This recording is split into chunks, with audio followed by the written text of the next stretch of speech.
Sa video ito, ituturo ko sa inyo kung paano kumuha ng tax identification number or TIN number gamit ang online registration and update system or mas kilala sa tawag na OROS. Kaya tara, samahan niyo at panoorin natin ang video na to.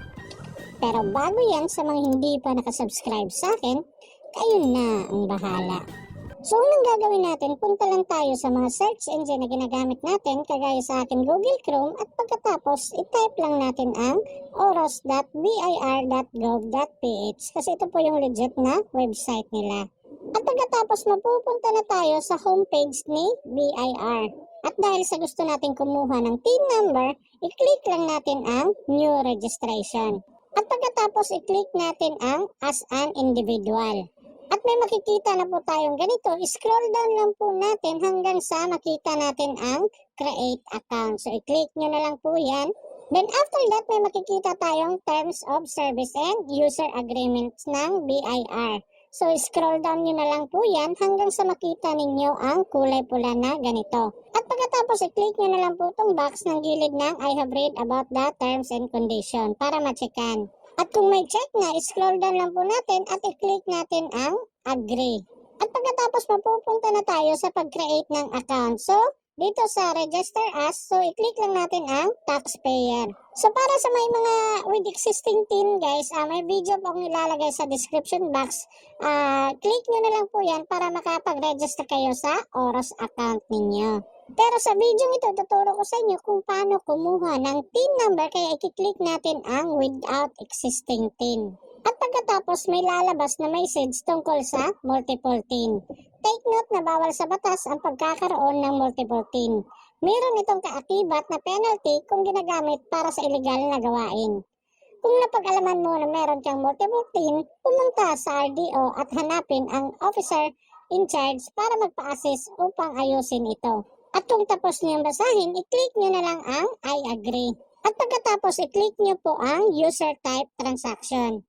So dito, pwede po kayong pumili ng user type. Depende sa transaction. Kung foreigner needing a TIN, just select get TIN for foreign national. At next, kung magpaparegister as professional, tulad ng magpa-practice ng profession tulad ng engineer, doctor, or abogado, piliin ang register a business as professional. At sa mga magpapatayo naman ng negosyo tulad ng online sellers, merchandisers, retailers, or manufacturers, piliin lamang ang register as business as single proprietorship. At kung combination ng professional at business owner, piliin ang register as business as professional and single proprietorship. At next, kung unemployed at kailangan ng TIN number para makapag-transact sa government agencies or pagbukas ng bank account o di kaya walang TIN pero nangangailangan ng TIN tulad ng pagbebenta ng lupa na may capital gains tax, piliin po natin itong Get TIN for Filipino Citizen or EO98. At last, para sa mga OFW or OCW na mag-apply ng TIN number, piliin lamang itong panghuli. Pero para sa video na to, ang pinili ko ay ang Get TIN for Filipino Citizen or EO98. After that, may makikita tayong ganito. I-click lang po natin ang Taxpayer Type.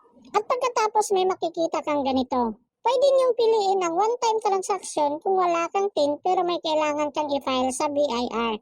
Tulad ng pag-file ng capital gains tax, donor's tax, or state tax. At ang EO98 naman kung wala kang TIN number pero need makipag-transact sa government agencies tulad ng pagkuha ng regulated licenses, pag-open ng bank account, or first time na mag-apply ng employment. So ito po yung mga steps sa pagkuha ng tax identification number under EO98. So dito kailangan yung fill-upan ang first name, middle name, at last name. Kung wala kayong middle name, i-click nyo na lang po itong box katabi ng I have no middle name. Pero pag meron, skip nyo na lang po yan, huwag nyo na pong galawin. At kung nalagay na ninyo ang first name, middle name, at last name, punta na tayo dito sa paglalagay ng suffix. So kung may suffix mo kayo kagaya ng junior, senior, the third, the second, the fourth, ganyan, piliin nyo na lang po. Pero kagaya sa akin, wala pong suffix, so i-click ko na lang po ang NA. At kung nakapili na po kayo, i-click nyo na lang po ang OK. And next, punta na tayo sa paglalagay ng date of birth. So dito, pumili lang kayo kung anong petsa kayo pinanganak. At kung okay na, i-click nyo na po ang set. And dito piliin nyo na ang civil status ninyo. Kagaya sa akin, single, kaya yun po yung nilagay ko. At kung nakapili na kayo, i-click nyo na lang po ang okay. So dito pumili na kayo ng gender ninyo, male ba or female, alam nyo na po yan. At next, punta na tayo sa paglalagay ng email address. Make sure po yung email address na ilalagay ninyo active at nabubuksan ninyo. Kasi lahat ng mga information na mga kailangan nyo malaman or mga one-time PIN, doon po nila isisend sa email address na ilalagay ninyo. At sa pag-activate ng inyong account, doon din sila magsisend ng link.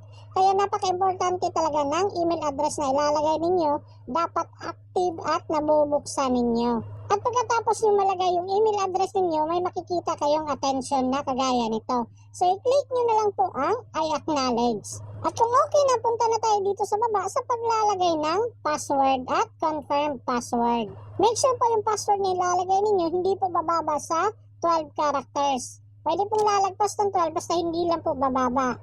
And make sure may numbers, may letra. Tapos yung letra niya may maliit at malaki. And make sure daw, yung password na gagawin ninyo, may number sign, asterisk, ganyan. Kahit isa lang sa mga nandito, underscore, ganyan. Basta meron lang po kahit isa niyan. At kung okay na at nakalagay na kayo ng password, i-click nyo na lang po itong box katabi ng I am not a robot para ma-checkan. Then, i-click nyo ang register. At pagkatapos may makikita kayong ganito na nag-send daw sila ng OTP sa email address na nilagay ninyo. Kaya kagaya ng sabi ko kanina, napaka-importante talaga ng email address na ilalagay ninyo. So, pumunta na kayo sa inyong email para mabuksan ninyo yung verification code na nandoon. So, ayun na nga, may nakita akong email na kagaya nito. So, dapat daw within 24 hours ay na-click nyo na tong verify your account para maging successful yung application ninyo. So, kung okay na, i-click nyo na po tong verify your account. At pagkatapos may makikita kayong ganito, congratulations, you have successfully created an account. I-click nyo na lang po tong okay para makapag-login kayo. After that, may makikita na kayong ganito para mag-login. So, ilagay nyo na lang po yung email address na nilagay ninyo kanina at pagkatapos yung password na ginawa ninyo. So, kung okay na, i-click nyo na po tong box katabi ng I am not a robot. At pagkatapos, i-click nyo ang login. At pagkatapos, mapupunta na tayo sa ating Oros account. At dahil sa gusto natin kumuha ng TIN number, i-click lang natin ang new registration. At pagkatapos, i-click natin ang as an individual. At pagkatapos, scroll down lang natin hanggang sa makita natin tong fill up registration form 1904. So, i-click lang po natin yan. At pagkatapos may makikita na tayong ganito. So, may 7 steps tayong kailangang kumpletuhin. So, sa number 1 po guys, dapat meron na kayong national ID. Kasi ito po yung pangunahin talaga nilang requirements. So, dito ilagay nyo po yung national ID number ninyo. At kung tapos yun ang fill-upan, punta na tayo dito sa baba sa paglalagay ng place of birth. At next, punta na tayo dito sa baba sa paglalagay ng mother's maiden name. Take note po, tama yung pagkakalagay, yung first name, middle name, at last name ng mama ninyo nung dalaga pa. At dito sa baba, yung father's name. So, ganun pa rin, first name, middle name, at last name ng papa ninyo. Tapos dito sa baba, ilagay nyo po yung contact number ninyo. At kung okay na at nalagay nyo na lahat, i-click nyo na po ang continue. At next, mapupunta na tayo sa step 2 sa paglalagay ng address. So dito, ilagay nyo na lang po yung province, municipality, and barangay ninyo. At kung tapos na, punta na tayo dito sa baba sa paglalagay ng town, unit number, building name, lot and block number, ganyan, street, subdivision, ilagay nyo po dito. Pero take note guys, kung ano lang yung meron sa address niyo, yun lang po yung ilalagay ninyo. Kung wala po, ilagay nyo po yung NA, kagaya niyan. Wala akong town, wala akong unit number, building name, wala din. So, NA po yung nilagay ko. So, yung lot at block lang at yung street name lang yung meron ako. So, yun lang po yung nilagyan ko. At ang zip code naman ay automatic na pong malalagay yan dyan. So, kung okay na, i-click nyo na po ang continue. At pagkatapos mapupunta na tayo dito sa step 3. So, dito wala tayong kailangan fill-upan. So, i-click nyo na lang po ang continue. At dito naman sa step 4, kung meron kayong authorized representative, i-click nyo na lang po ang yes. Pero kung kayo yung kumuha, i-click nyo na lang po ang no. Then, i-click nyo ang continue. At ang step 5 naman para sa mga married na individual. Pero kagaya ko single, so click continue. At next, dito na tayo sa paglalagay ng attachment. So, kailangan yung picturean yung ID ninyo. Tapos, mag-picture din kayo kasama yung ID ninyo. So take note po, naka JPEG or PNG or PDF yung file format ng inyong mga picture. Tapos ang maximum size niya is 25 MB.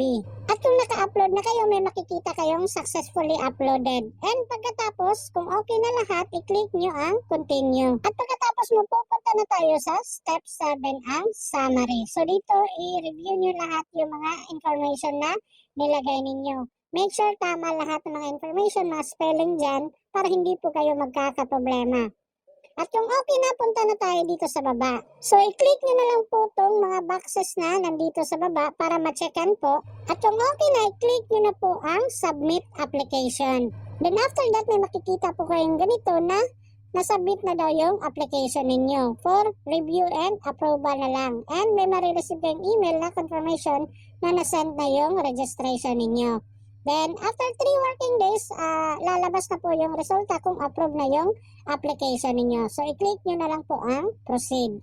So, wala pang isang oras, may na-receive na akong email na kagaya nito na your application is submitted. So, i-double check nyo na lang po lahat ng mga information na nandito. At kung okay na, antayin nyo na lang po yung 3 working days.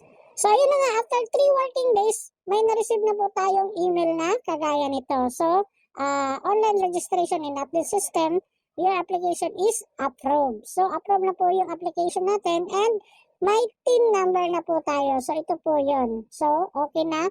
May TIN number na tayo. Online lang yung application natin. So, sa mga walang na-receive na email, try nyo i-check sa trash or junk mail folders ninyo. Baka nandun yung email nila. Pero kung wala talaga kayong na-receive na email guys at hindi na-approve yung application ninyo, mas maganda sa branch na lang kayo mag-apply. So again, sa mga may TIN ID na, alalahanin niyo yung sarili niyo, nakakuha ba kayo ng TIN ID noon? Kasi kapag double account or double ID number or TIN ID number, pwede tayong makasuhan doon. Kaya alalahanin niyo, i-check niyo muna kung meron ba kayo noon o wala. Kung wala, diretso tayo dito. Pero kung meron akong ituturo na another way para makakuha at ma-inquire yung dating yung TIN ID. So, salamat sa lahat ng mga nanonood at syempre, don't forget to subscribe to me. Thank you so much!